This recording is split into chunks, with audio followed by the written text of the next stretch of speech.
Magnetic effect of the current. Class 10th में आप लोगों ने इस चैप्टर को स्टडी किया है।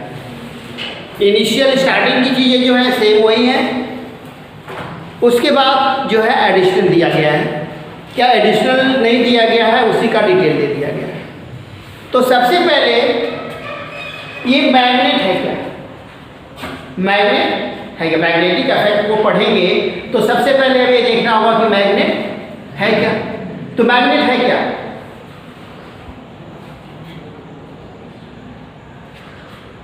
मैग्नेट क्या है? किसी भी सबस्टेंस या मेटल में किसी भी मैग्नेटिक सबस्टेंस को अपने ओर अट्रैक्ट करने की प्रॉपर्टी जो रखता है वही क्या है, मैग्नेट। मैग्नेट क्या करता है, मैग्नेटिक सबस्टेंस को, आयरन हो या निकिल हो, जो भी मैग्नेटिक सबस्टेंस है उनको क्या करेगा, वो अपने ओर अट्रैक्ट करेगा। तो उसे हम क्या कहेंगे, मैग्नेट है। जैसे चार्ज में हम लोगों ने पढ़ा था कि अगर कॉम को हम क्या करते हैं, ड्राई हेयर से रब करते हैं और टीनी पार्टिकल के पास लेके जाते हैं तो उसे अपने ओर अट्रैक्ट कर लेता है। यानी टीनी पार्टिकल, छोटे छोटे कण। तो उसे हमने क्या कहा, क्यों ऐसा हुआ, ड्यू टू चार्ज। उस चार्ज के ड्यू टू उसके फोर्स अप्लाई हुआ। सेम वे में मैग्नेट है। मैग्नेट क्या है, इसी एक मटेरियल का बना हुआ है जो उसकी प्रॉपर्टी ये है कि वो मैग्नेट से magnetic substance, iron, nickel, cobalt, इससे बना होता है और क्या करेगा, वो मैग्नेटिक सबस्टेंस को अपने ओर अट्रैक्ट करेगा। और मैग्नेट की प्रॉपर्टी है कि अगर मैग्नेट को आप फ्रीली सस्पेंड करते हो, क्या करते हो, फ्रीली सस्पेंड करते हो, सपोज कर दो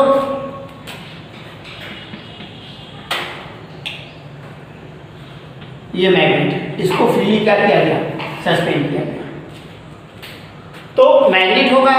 तो मैग्नेट की प्रॉपर्टी है कि इसमें दो पोल होंगे, नॉर्थ पोल और साउथ पोल। तो नॉर्थ पोल जो होता है हमेशा किधर डायरेक्ट करता है, नॉर्थ की ओर, और साउथ पोल जो होता है हमेशा किधर होता है, साउथ पोल। तो अगर इसे हम फ्रीली सस्पेंड करेंगे तो अगर इसकी डायरेक्शन को हम चेंज करके किधर भी रोटेट करा के या ट्विस्ट करके छोड़ेंगे तो लास्ट में जो स्टे होगा, जो रुकेगा ये, तो ये नॉर्थ और साउथ डायरेक्शन में ही रुकेगा। ये इसकी प्रॉपर्टी है। इसको हम कहते हैं directive property of the magnet. अगर आपसे कहा जाए कि what is the directive property of the magnet, directive मतलब indication of the direction by magnet. Magnetic compass, इसके लिए किसका यूज किया जाता है, मैग्नेटिक कंपास का। आज से नहीं, बहुत पहले से। जब बिजनेसमैन बिजनेस करने के लिए एक देश से दूसरे देश में जाते थे समुद्री मार्गों से, तो उनको बस ये पता होता था कि ये कंट्री जहाँ पे वो जा रहे हैं उनकी लोकेशन क्या है। उसके अकॉर्डिंग समुद्र में अपनी यात्रा करते थे वो। तो क्या करते थे, मैग्नेटिक कंपास को लेके चलते थे और उस डायरेक्शन में वो क्या करते थे, मूव करते थे उसके अलावा। अगर नहीं तो थोड़ी सी भी डायरेक्शन चेंज होगी तो उसकी लोकेशन में क्या होगी, हमें जाना होगा सादियाबाद तो चले जाएंगे सादात, सादात भी चले जाएंगे, बहरियाबाद भी चले जाएंगे। अब उस पर डिपेंड करता है कि वो कितने के एंगल पे हम क्या हुए हैं, डिस्टर्ब हुए हैं। सेम वे में जितने भी एयरवेज हैं, एरोप्लेन हैं, हेलीकॉप्टर्स हैं, ये भी इनका रूट कोई नहीं होता है, इनका कोई भी रूट नहीं होता। बस इनके लोकेशन को ट्रेस करने के लिए हमें क्या दिया गया रहता है, एक रडार। रडार पे इनको फिक्स किया जाता है, उसी से वो सिग्नल पाते हैं और उसी के ड्यू टू क्या करते हैं, उसी सिग्नल से वे मूव करते हैं। तो इसके लिए वहाँ पे भी क्या है, डायरेक्शन है। आपको यहाँ से अगर लखनऊ से गोरखपुर के लिए फ्लाइट जा रही है तो लखनऊ से गोरखपुर का जो रूट है वो कितने एंगल पे है, उसी एंगल पे वो क्या करेगा, अपनी फ्लाइट को कंप्लीट करेगा, वो स्टार्ट करेगा। अगर उससे थोड़ा सा भी डिस्टर्ब हुआ तो लखनऊ और वाराणसी के रूट पे जो रडार सेट किया गया है वो सिग्नल से क्या होगा, बाहर चला जाएगा तो उसे ये कंट्रोल करना मुश्किल हो जाएगा कि जहाँ गोरखपुर जा रहा है तो गोरखपुर के इधर उधर किस लोकेशन पे जाएगा और पहुँचेगा, इसकी कोई गारंटी नहीं है। क्यों? क्योंकि देखिए अगर एंगल का डिस्टर्बेंस हम देखते हैं, अगर यहाँ से लेकर के 1 डिग्री का एंगल हमारे 5 डिग्री का एंगल फॉर्म हो रहा है, तो 5 डिग्री के एंगल पे अगर इतनी डिस्टेंस को मूव कर रहे हैं तो यहाँ से हम यहाँ पे पहुँच रहे हैं, लेकिन इसी को आगे तक जब पहुँचाएंगे तो ये चीज़ क्या होगी, ये लोकेशन हो गई। ये तो क्या है, मीटर और सेंटीमीटर, मीटर में भी नहीं, ये सेंटीमीटर में है। तो इतने की चेंजिंग हो रही है। जब वो 100, 200, 300 किलोमीटर की रेंज होगी तो वो क्या होगा, तो ये आर्क जो होगी क्या होगी, बहुत ज़्यादा होगी। क्यों? क्योंकि ये थीटा है और ये क्या है, आर्क है और ये रेडियस है। तो theta equal to arc upon radius होता है, तो उसकी वैल्यू को मेंटेन करेगा। ये जितनी डिस्टेंस ज़्यादा होगी तो आर्क और रेडियस का रेशियो है। अगर ये 1000 किलोमीटर होगा तो ये रेडियस भी क्या होगी, 1000 किलोमीटर होगी, तो वो कितने के एंगल पे शिफ्ट होगा, 1 डिग्री पे होगा ना। तो 1000 किलोमीटर की अगर डिस्टेंस हो जाता है तो क्या करेगा, 1000 की आर्क शिफ्ट करेगा, मतलब वो डिस्टेंस कितनी शिफ्ट किया, तो अपने गंतव्य स्थान पे जहाँ पे उसे जाना है वहाँ पे वो पहुँच नहीं पाएगा।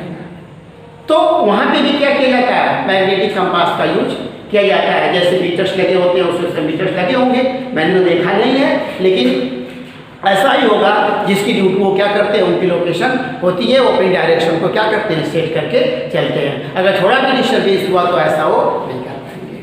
तो directive property of the magnet है, it's always stay in north and south. South pole towards the south pole of the magnet stay towards the south and north pole of the magnet stay towards the north. ये directive property हो गई।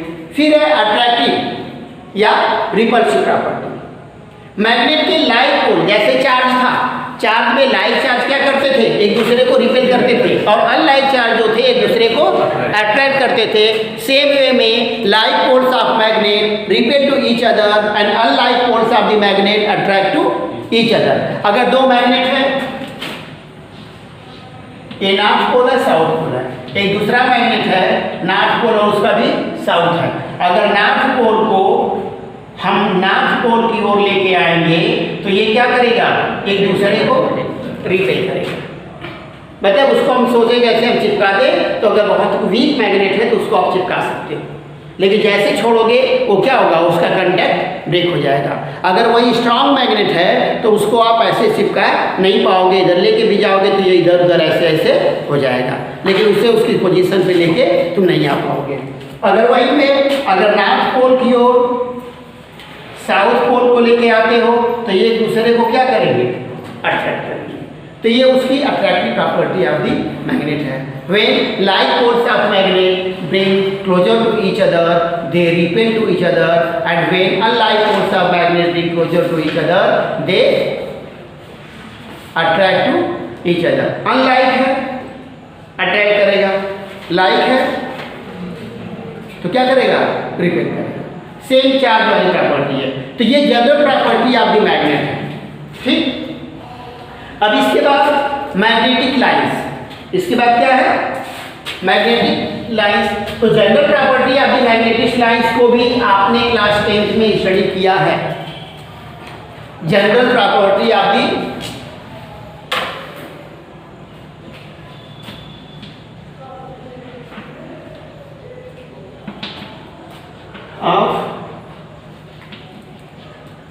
Magnetic lines. ये magnet है,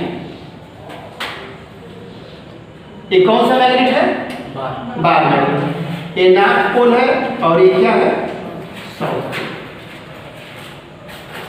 तो पहली property है कि magnetic lines जो होती है नॉर्थ पोल से एग्जिट होती है। ये नॉर्थ पोल से क्या करती हैं, एग्जिट होती हैं, और साउथ पोल में ये क्या करती हैं, एंटर करती हैं,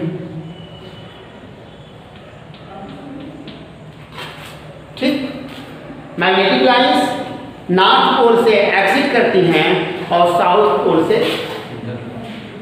सेकेंड है, मैग्नेटिक लाइंस जो होती हैं कर्व लाइंस होती हैं। ये क्या होती है? कर्व लाइंस होती है। मतलब magnetic lines are curve lines, they exit from north pole and enter to south pole outside of the magnet. ये क्या, इनकी डायरेक्शन जो होती है फ्रॉम नॉर्थ टू साउथ होती है। कहाँ पे? Outside the magnet. और इनसाइड द मैग्नेट अगर हम चलते हैं तो इनकी डायरेक्शन क्या होती है? साउथ से नॉर्थ की होती है। ठीक, मैग्नेटिक लाइंस या two magnetic line does not cut each other at a point. उससे पहले हमें जानेंगे कि कोई भी मैग्नेटिक लाइंस है, मैग्नेटिक फील्ड में एक पॉइंट पे केवल एक ही डायरेक्शन को इंडिकेट किया जा सकता है, दो डायरेक्शन को इंडिकेट नहीं किया जा सकता है। तो मैग्नेटिक लाइंस की डायरेक्शन जो होती है, अगर किसी भी जो मैग्नेटिक लाइंस है उस मैग्नेटिक लाइंस की किसी भी पॉइंट पे हम टेंजेंट ड्रॉ करेंगे तो वो टेंजेंट क्या करेगा? उसकी उस पॉइंट पे, उस पे जो फोर्स अप्लाई हो रहा है, मैग्नेटिक फोर्स है, उसके डायरेक्शन को वो इंडिकेट करेगा। ठीक, ये है मैग्नेटिक लाइंस, कर्व लाइंस है। एक पॉइंट पे एक ही डायरेक्शन होगी। तो अगर दो मैग्नेटिक लाइंस अगर एक दूसरे को एक पॉइंट पे कट करती हैं तो ये जब सेम पॉइंट पे दो लाइन कट करेंगी तो इस पॉइंट पे कितने टेंजेंट ड्रॉ किए जा सकते हैं? दो टेंजेंट ड्रॉ किए जाएंगे। दो कर्व्स लाइन है, दो रेडियस होगी, दोनों पे दो टेंजेंट ड्रॉ किए जाएंगे। दैट मींस उस पॉइंट पे कितनी डायरेक्शन रिप्रेजेंट हुई? दो, जो कि पॉसिबल नहीं है। यही रीजन है कि two magnetic lines does not cut each other at a point, because at a point there is one and only one direction is possible. फिर है inside the magnet, magnetic lines है uniform, या जो magnetic force होगा यहाँ पे ये uniform होगा, क्योंकि लाइन जो होगी यहाँ पे यूनिफॉर्म चलेगी। जैसे वो मैग्नेट के बाहर होती हैं, मैग्नेट के पोल के क्लोजर होती हैं, तो उनकी इंटेंसिटी जो होती है क्या होती है? ज़्यादा होती है। और जैसे जैसे आप मैग्नेट से दूर जाएंगे उनकी इंटेंसिटी क्या होगी? कम होती चली जाती है। तो मैग्नेटिक फोर्स या मैग्नेटिक फील्ड से होंगी, जहाँ पे उसकी इंटेंसिटी, मैग्नेटिक लाइन की इंटेंसिटी जहाँ पे ज़्यादा होगी वहाँ पे वो क्या होगी? स्ट्रांग होगी। जहाँ पे इंटेंसिटी कम होगी वहाँ पे वो क्या होगी? वीक होगी। दैट मीन्स मैग्नेट के क्लोजर मैग्नेटिक फील्ड जो होती है स्ट्रांग होती है और उससे अवे जाएंगे तो वो क्या होगी? वीक होती चली जाएगी। ये भी एक प्रॉपर्टी हुई। फिर कुछ एक प्रॉपर्टी और होगी, एक बार आप लोग बुक से रीड कर लीजिएगा, बाई चांस जो मिसिंग होगी वो आपको समझ में आ जाएगा। तो मैग्नेट की प्रॉपर्टी दो है, कौन कौन? डायरेक्टिव प्रॉपर्टी और अट्रैक्टिव या रिपल्सिव प्रॉपर्टी। और मैग्नेटिक लाइंस की प्रॉपर्टी है। एक क्लियर हुआ सबको? अब इसके बाद हमको ये देखना है, क्लास 10th में ही आपने स्टडी किया है अफेक्ट ऑफ द करंट। जो आपने क्लास 10th में स्टडी किया है अफेक्ट ऑफ द करंट में, दो अफेक्ट को आपने स्टडी किया, एक हीटिंग अफेक्ट और दूसरा मैग्नेटिक अफेक्ट स्टडी किया है ना। तो हीटिंग अफेक्ट में क्या था? जो भी इलेक्ट्रिकल अप्लायंसेस थे, हीटर है, गीजर है, उसको आपने यूज किया और उस पर यूज होने वाली इलेक्ट्रिकल एनर्जी को स्टडी किया। और magnetic affect of the current में आपने क्या किया? स्टडी किया कि जब किसी भी सर्किट से या किसी भी कंडक्टर से जब करंट फ्लो होती है तो उसके सराउंडिंग एक मैग्नेटिक फील्ड भी क्रिएट होती है। अब वो फील्ड क्या है, कैसे है, क्यों है, इसके लिए वहां पे इसका डिक्लेरेशन नहीं किया गया था कि क्यों फील्ड क्रिएट हो रही है या कैसे क्रिएट हो रही है। वो चीज़ आप यहाँ पे तो सबसे पहले वहाँ पे जो जनरल चीज़ें आपने स्टडी किए थे उसको आप क्लियर कर लीजिए, उसके बाद फिर हम लोग आगे की ओर प्रोसीड करेंगे। अब देखिए वहाँ पे था ये कंडक्टर है, इस कंडक्टर को किसी भी सोर्स से क्या किया गया, कनेक्ट कर दिया गया। तो सोर्स एक पॉजिटिव टर्मिनल बैटरी का है, नेगेटिव टर्मिनल है। अगर यहाँ पे एक की को लगा दिया गया तो जैसे ही की को हम ऑन करेंगे इससे करंट का फ्लो क्या होगा, स्टार्ट होगा। जैसे करंट का फ्लो स्टार्ट होगा तो इसके सराउंडिंग, इस कंडक्टर के सराउंडिंग आपने देखा होगा कि अगर आयरन प्रेस कर रहे हैं, ठीक, तो उसके वायर से करंट क्या होती है, कंटिन्यूअस फ्लो होती है।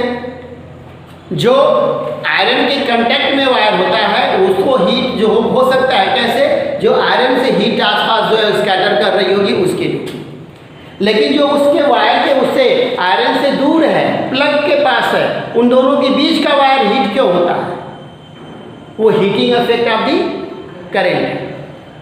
ये कहा जाता है कि जब किसी भी सर्किट में ओम्स लॉ में आपको ये कहा गया है कि सर्किट का यूज क्या करेंगे, आप करंट को कंटिन्यूअस उससे फ्लो नहीं कराएंगे, रीडिंग करे जैसे स्विच को ऑन करेंगे आप तुरंत रीडिंग लेंगे, रीडिंग लेने के बाद आप स्विच को क्या करेंगे, ऑफ कर देंगे। कंटिन्यूअस रीडिंग आप नहीं लेंगे, क्यों, वहाँ पे जब कंटिन्यूअस करंट का फ्लो सर्किट से होगा तो उसमें क्या होगा, रेजिस्टेंस उसका इंक्रीज करेगा। क्यों इंक्रीज करेगा, उस सर्किट में हीट प्रोड्यूस होगी और हीट प्रोड्यूस होगी तो उसके ड्यू टू वहाँ पे क्या होगा, रेजिस्टेंस उसका इंक्रीज होगा। और रेजिस्टेंस इंक्रीज होगा तो जो हमारी रीडिंग है V और I की वो जो होगी प्रॉपर वे में नहीं होगी। तो जो हमें लाइन स्ट्रेट लाइन फॉर्म होनी चाहिए, ओमिक कर्व मिलना चाहिए, वहाँ पे ओमिक कर्व नहीं मिलेगा। क्या होगा, कर्व लाइन मिलेगी, स्ट्रेट लाइन नहीं मिलेगी। तो वहाँ पे भी जो वायर है उस वायर में भी क्या कंटिन्यूअस करंट का फ्लो हो रहा है। जब कंटिन्यूअस करंट का फ्लो हो रहा है तो उसके ड्यू टू वहाँ पे क्या पार्टिकल्स का और इलेक्ट्रॉन का कोलिजन हो रहा है। जब कोलिजन हो रहा है तो कोलिजन की ड्यू टू क्या होगा, हीट प्रोड्यूस होगी। जब हीट प्रोड्यूस होगी तो वो वायर क्या होगा, हीट होगा। कोलिजन से हीट कैसे प्रोड्यूस हुई, एक सिंपल सा, वहाँ पे कोलिजन जो होता है माइन्यूट होता है, इतनी टक्कर नहीं होती कि आवाज आए और एक से दूसरे से रिपल्सन हो जाए, या दो घोड़े दौड़ते हुए आ रहे हैं या दो बाल्स को आपने कोलाइड किया तो बाल उछल के दूसरे साइड में जाती है। वहाँ पे इतना हैवी कोलिजन नहीं होता है, हल्का कोलिजन होता है। ठीक वैसे वो कोलिजन कंटिन्यूअस होता है। जैसे नेल्स को आप क्या करते हो, हैमर से स्टक करते हो, उसे पीटते हो, पीट कर गाड़ने के लिए, कहीं पे चुभाने के लिए, तो उसकी टिप पे जब हैमर से आप क्या करते हो, वार करते हो, तो कुछ देर के बाद जब पिन उस पर चुभ जाती है या नेल जो चुभ जाती है तो उसके टिप को टच करोगे तो उसकी टिप क्या होती है, गर्म होती है। क्यों, क्योंकि जो आपने एनर्जी वेस्ट किया, कुछ एनर्जी थी जिसके ड्यू टू उस पिन में डिस्प्लेसमेंट हुआ, कुछ एनर्जी थी जिसके ड्यू टू वो क्या हुआ, साउंड प्रोड्यूस हुई, कुछ एनर्जी थी जिसके ड्यू टू वो क्या हुई, हीट हुई। Law of the conservation of energy, energy neither created not destroyed, change from one form to another form. तो वहाँ पे भी पार्टिकल मोशन में है, उसमें एनर्जी है तो एनर्जी उसकी डिस्ट्रॉय होगी। तो कोलिजन है तो कोलिजन के ड्यू टू क्या होगा, उसमें हीट प्रोड्यूस होगी। वहाँ पे साउंड तो नहीं होगी लेकिन हीट प्रोड्यूस होगी। तो इसके लिए सेम वे में हीटिंग इफेक्ट, मैग्नेटिक इफेक्ट भी है। मैग्नेटिक इफेक्ट, अगर वायर से कहीं पे भी करंट फ्लो हो रही है उसके आसपास आप मैग्नेटिक कंपास को ले जाएंगे। आप घर में भी सिंपल इस एक्सपेरिमेंट को कर सकते हैं। मैग्नेटिक कंपास को अगर आयरन कर रहे हैं उसके पास में लेके जाएंगे तो उसमें डिफ्लेक्शन होगा, उसमें क्या होगा, डिफ्लेक्शन होगा। उसमें तो ज़्यादा डिफ्लेक्शन होगा। क्यों, क्योंकि उसमें जो करंट फ्लो होती है वो हैवी करंट है, ज़्यादा करंट फ्लो होती है। और यहाँ पे जो हम यहाँ पे ऑपरेटर सेट करते हैं, इसमें हम सेल का यूज करते हैं। 1 एम्पियर 0.5 1.5 2 एम्पियर तक की करंट ही आप फ्लो करा पाते हैं। हम बहुत ज़्यादा के एम्पियर फ्लो करा नहीं पाते। तो अगर इसमें जैसे करंट फ्लो हो रही है, या यहाँ पे एक हम मैग्नेटिक कंपास रखते हैं, मैग्नेटिक कंपास रखें, तो मैग्नेटिक कंपास जब रखेंगे तो मैग्नेटिक कंपास हमेशा किस डायरेक्शन में रुकेगी, नॉर्थ और साउथ डायरेक्शन में रुकेगी। किस डायरेक्शन में रुकेगी, साउथ डायरेक्शन में रुकेगी। जब नॉर्थ और साउथ डायरेक्शन में रुकेगी तो उस कंडीशन में हम अगर जैसे इस की को क्या करेंगे, क्लोज करेंगे, सर्किट को क्लोज करेंगे, की को ऑन करेंगे, तो इससे करंट का फ्लो स्टार्ट होगा। जैसे ही करंट का फ्लो स्टार्ट होगा, इस वायर के कंडक्टर के सराउंडिंग एक मैग्नेटिक फील्ड क्रिएट होगी। मान लीजिए हम नहीं जानते, हमको नहीं पता कि मैग्नेटिक फील्ड क्रिएट हो रही है। जैसे ही हम यहाँ क्या कर रहे हैं, की को ऑन कर रहे हैं, तो मैग्नेटिक कंपास में डिफ्लेक्शन प्रोड्यूस हो जाता है। मैग्नेटिक कंपास में क्या होता है, डिफ्लेक्शन प्रोड्यूस होता है। जो कंपास यहाँ थी वो यहाँ पे शिफ्ट हो गया। अब मैग्नेटिक कंपास में डिफ्लेक्शन, वहाँ पे भूख तो नहीं आया, कुछ एक्टिविटीज हुई होंगी, कुछ ऐसा जैसे कि स्विच को ऑफ किया फिर से आके अपने स्थान पे लग गई। फिर अगर करंट की इंटेंसिटी को बढ़ा दिया तो डिफ्लेक्शन ज़्यादा हो गया, करंट की इंटेंसिटी को कम कर दिया, डिफ्लेक्शन कम हुआ। दैट मीन्स उसमें अफेक्टिव हो रही है मैग्नेटिक कंपास, सर्किट में करंट के फ्लो होने से क्यों हो रही है, उसके सराउंडिंग कोई ऐसा क्रिएचर हुआ, कुछ ऐसा फॉर्म हुआ जिसके ड्यू टू उस पर फोर्स लग रहा है। तो मैग्नेट है, मैग्नेटिक सबस्टेंस है, मैग्नेटिक कंपास है। तो मैग्नेटिक कंपास में डिफ्लेक्शन पॉसिबल कब होगा, जब उस पर कहीं ना कहीं मैग्नेटिक फील्ड का अफेक्ट होगा तब। मतलब किसी भी कंडक्टर के से अगर करंट का फ्लो होता है तो उसके सराउंडिंग एक मैग्नेटिक फील्ड क्रिएट होती है। उसी फील्ड के ड्यू टू मैग्नेटिक कंपास में क्या हुआ, डिफ्लेक्शन हुआ। अब उस डिफ्लेक्शन को करंट की इंटेंसिटी को कम और अधिक करने के लिए, अब करंट के यहाँ पे सोर्स चाहते हम चाहें तो उससे उसका वोल्टेज बढ़ाएं तब करंट ज़्यादा होगी, या अभी आप रियोस्टेट का यूज पढ़ें, या तो वोल्टेज को डिवाइड करें या तो रियोस्टेट का यूज करें, रेजिस्टेंस को कम और अधिक करें। तो उसके लिए क्या करेंगे, यहाँ पे सर्किट में यहाँ पे रियोस्टेट क्या कर लीजिए, यूज कर लीजिए, यहाँ पे लगा दिए, इसको यहाँ से यहाँ तक मूव कराइए। मूव कराएंगे तो V = I × R। V potential fix है, रेजिस्टेंस ज़्यादा होगा करंट कम होगी, रेजिस्टेंस कम होगा करंट ज़्यादा। उसके ड्यू टू इसके डिफ्लेक्शन को कम और अधिक हम कर सकते हैं, या हम अदर बैटरी को ऐड करके उसके पोटेंशियल को इंक्रीज करके हम करंट को कम या अधिक कर सकते हैं। तो डिफ्लेक्शन कम और अधिक हो रहा है कब, जबकि करंट की वैल्यू, करंट की इंटेंसिटी क्या हो रही है, चेंज हो रही है तब। फिर अगर यहीं पे हम करंट की डायरेक्शन को चेंज कर देते हैं, क्या करते हैं, करंट की डायरेक्शन को चेंज कर देते हैं, दैट मीन्स पॉजिटिव टर्मिनल को निगेटिव और निगेटिव को पॉजिटिव कर दे रहे हैं, तो जो डिफ्लेक्शन है वो अभी क्या होगा, चेंज हो गया। मतलब सर्किट से करंट का फ्लो हो रहा है, कंपास को हम नीचे रख रहे हैं तो इसमें डिफ्लेक्शन क्या हो रहा है, क्लॉकवाइज हो रहा है। अगर इसकी डायरेक्शन को हमने क्या किया, चेंज कर दिया, तो इसमें डिफ्लेक्शन क्या हो रहा है, एंटी क्लॉकवाइज हो रहा है। यहीं पे जब इसकी पोजीशन को, मैग्नेटिक कंपास को यहाँ के बजाय जब यहाँ पे रख देंगे तो यह नॉर्थ और साउथ तो यही है, तो उस कंडीशन में जो डिफ्लेक्शन होगा वह डिफ्लेक्शन क्या होगा, जब इधर क्लॉकवाइज होगा तो इधर क्या होगा, एंटी क्लॉकवाइज होगा। जब यहाँ एंटी क्लॉकवाइज होगा तो यहाँ पे क्या होगा, ये क्लियर हुआ।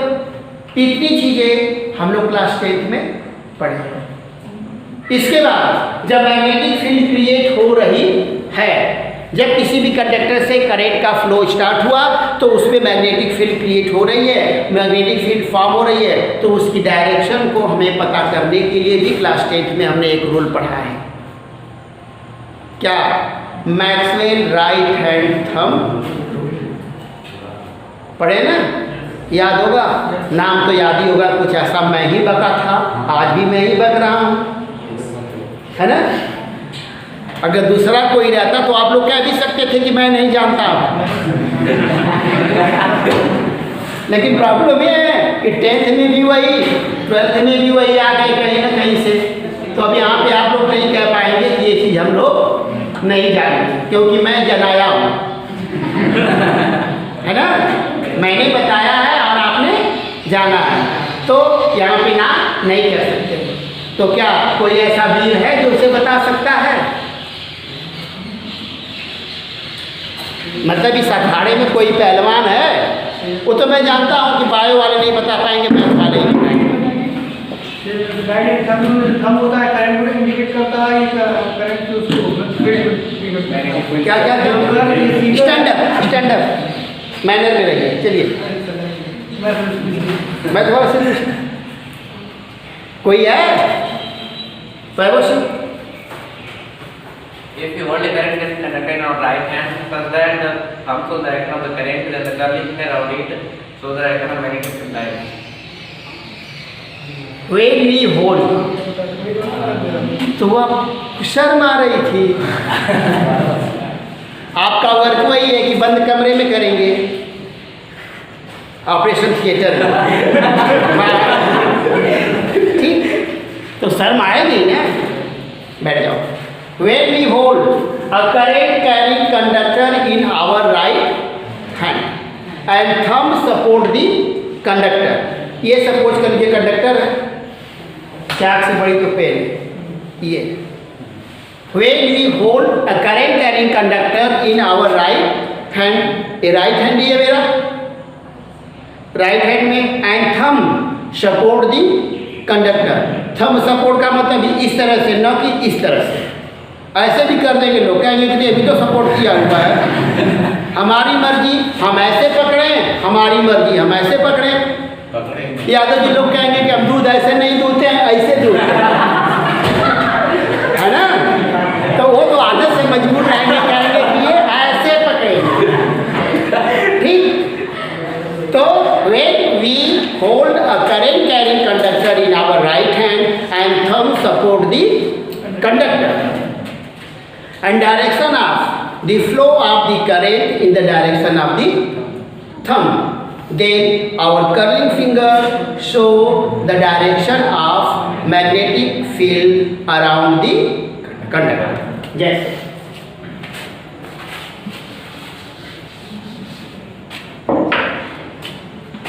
ये करंट कैरी कंडक्टर, इससे करंट फ्लो हो रही है, हमने इसको ऐसे पकड़ा, तो इसमें करंट का फ्लो ऐसे हो, ये करंट ऊपर है, ये फ्लो ऐसे हो रहा है। मैग्नेटिक फील्ड जो क्रिएट होगी उसकी डायरेक्शन क्या होगी? ये जो थंब यही है ना, तो उसकी फील्ड क्या होगी? अगर करंट की डायरेक्शन अपवर्ड है, करंट की डायरेक्शन क्या है? अपवर्ड है। अगर यहाँ से हम देखेंगे ऊपर से, तो जो इसमें मैग्नेटिक फील्ड की डायरेक्शन होगी वह क्लॉकवाइज होगी कि एंटी क्लॉकवाइज होगी? Anti clockwise. अगर नीचे से देखेंगे तो क्लॉकवाइज होगी। तो ये भी एक जगह बताया गया था, clock face rule, clock face rule.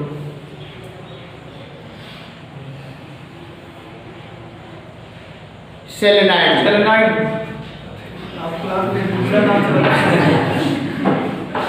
मतलब यहाँ पे भी जो करंट फ्लो हो रही है, तो वैसे ही सर्किट तो फॉर्म हो ही रही है ना। वो अलग चीज है कि इस तरह से नहीं बन रहा है, लेकिन एक सर्कल तो इस तरह से फॉर्म हो रहा है ना, बहुत सारी मैग्नेटिक फील्ड्स है। तो वहाँ पे भी जब हम लेके चलते थे तो यही मानते थे कि एक सिंगल क्वायर और बहुत सारे क्वायर, सिंगल क्वायर था वो भी एज ए मैग्नेट बिहेव किया, और बहुत सारे क्वायर थे वो भी क्या हुए? एज ए मैग्नेट बिहेव किए। तो अगर सिंगल क्वाइल है तो उस पर करंट के फ्लो को देखेंगे, एक फेस पे देखेंगे तो क्लॉकवाइज होगा, दूसरे फेस पे देखेंगे तो क्या होगा? एंटी क्लॉकवाइज होगा। मतलब अगर एक पॉइंट पे ऐसे केवल करंट का फ्लो हम दिखा दिए, सपोज कीजिए ये इस पे करंट ऐसे फ्लो हो रही है, तो इसको हमने क्या किया? ऐसे पकड़ा हुआ है ना, ऐसे हम ये सपोर्ट कर रहा है, तो करंट की डायरेक्शन ये ऐसे है, तो ये करंट की डायरेक्शन क्या होगी? घड़ी को आप रखोगे तो क्लॉकवाइज है कि एंटी क्लॉकवाइज है? Anti clockwise. तो वहाँ पे क्लॉक फेस रूल बताया गया था, at the face of the solenoid at which direction of the current is anti clockwise, exit north pole and at that phase at which direction of the current is clockwise exit south। तो यहाँ पे ये क्या करेगा, एक single coil भी होगा, अगर उससे करंट फ्लो होगी तो वो as a complete magnet behave करेगा। वो अलग बात है कि बहुत पतला सा कॉइल है तो उसमें उतना छोटा मैग्नेट होगा, लेकिन उसमें भी क्या होगा, नॉर्थ पोल और साउथ पोल होगा। अगर वही सोलेनॉइड बड़ा हो गया तो इसमें भी नॉर्थ पोल और साउथ पोल होगा, वो as a bar magnet behave करेगा। ठीक, तो यहाँ पे मैग्नेटिक फील्ड क्रिएट हुई, उस मैग्नेटिक फील्ड के ड्यू टू उसमें मैग्नेटिक कंपास में डिफ्लेक्शन हो रहा है। तो उसको डिटेक्ट करने के लिए कि जो मैग्नेटिक फील्ड है वो किस डायरेक्शन में है, हमारे पास क्या है, Maxwell right hand thumb ruler. वो है क्या, when we hold the current carry conductor in our right hand and thumb support the conductor and direction of the current is in the direction of the thumb, then our curling finger is represent the direction of the magnetic field surround the conductor। यही था। एक चीज और था, Maxwell के ही नाम से था, मैक्सवेल स्क्रू लॉ। मैक्सवेल का क्या था, स्क्रू लॉ। इसके लिए बहुत सारी प्रॉब्लम्स हुई थी, मैंने बहुत बार पनिश किया था, थोड़ी सी चेंजिंग के लिए था ना, मतलब रोटेट करा रहे हैं when we drive. Maxwell screw law क्या है, when we drive a screw by using screw driver, then direction of the motion of the screw represent the direction of the motion direction of the current, then rotation of the screwdriver represent the direction of the magnetic lines field। इसमें motion, जैसे ये screw driver है, ठीक, अगर आप screw को tight करो, ऐसे रोटेट कराओगे, मैं इस फेस से देख रहा हूँ, ऐसे रोटेट करा रहा हूँ क्लॉकवाइज, तो किधर मूव करेगा, फॉरवर्ड। और अगर उसको मैं यहाँ से एंटी क्लॉकवाइज रोटेट कराऊँ तो क्या आएगा, बाहर की ओर। तो मोशन और रोटेशन, मोशन मतलब स्क्रू पेच जो है उस वुड में या जहाँ पे भी लगाए हैं उसमें इंसर्ट हो रही है कि वो बाहर की ओर आ रही है। जब आप ऐसे रोटेट कराओगे तो एंटर करेगी, और जब उल्टा करोगे तो बाहर आएगी।